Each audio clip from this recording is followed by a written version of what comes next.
मशाल नेटवर्कमध्ये आपल्या सगळ्यांचं स्वागत आहे।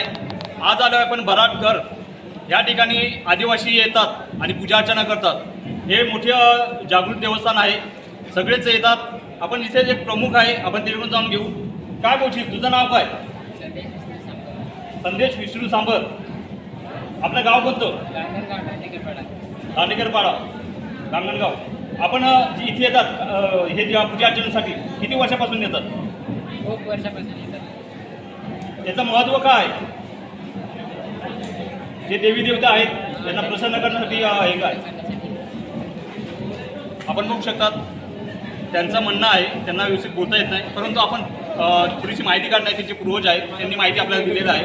ह्या ठिकाणी असं महत्त्व आहे या देवाचं का ह्या ठिकाणी येऊन जे आदिवासी पुजारी किंवा पारंपरिक दरवर्षी इथे येऊन ती पूजा अर्चना करतात।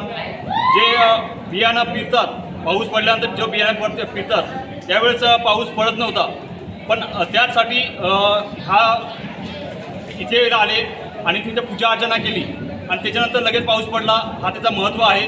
हे आदिवासी जेवढे आहेत किंवा बिगर आदिवासी पण इथे आकर्षित होतात, निसर्गप्रेमी किंवा वेगळं पर्यटक इथे येऊन पूजा अर्चनासाठी येतात, एन्जॉय करण्यासाठी येतात। आपण बघू शकतात इथे सगळे आलेले आहेत। त्याचबरोबर आपण बघू शकतात इथे DN म्हणजे दादरानगर हवेली आणि गुजरात आणि महाराष्ट्र सर्व पब्लिक ह्या गडावर येतात। आपण पुढे बघणार आहेत इथे जे देव आहे, आपण बघू शकतात जे पारंपरिक पद्धतीने इथे देव आहेत। आपण देव पण दाखवण्याचा प्रयत्न करू। आपण कॅमेरामॅनला सांगू आपण पूर्ण आतमध्ये आपण बघा इथे पाणी आहे। ह्या पाण्यामध्ये एक गुफा आहे, या गुफेमध्ये एक देवस्थान आहे।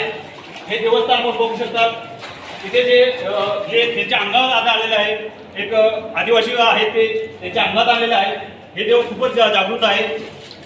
मशाल नेटवर्कसाठी संदीप भाऊ, धन्यवाद।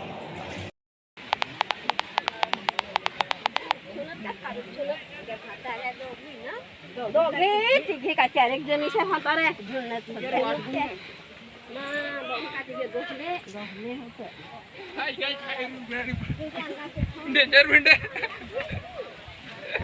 बहुत हार्ड है पर भी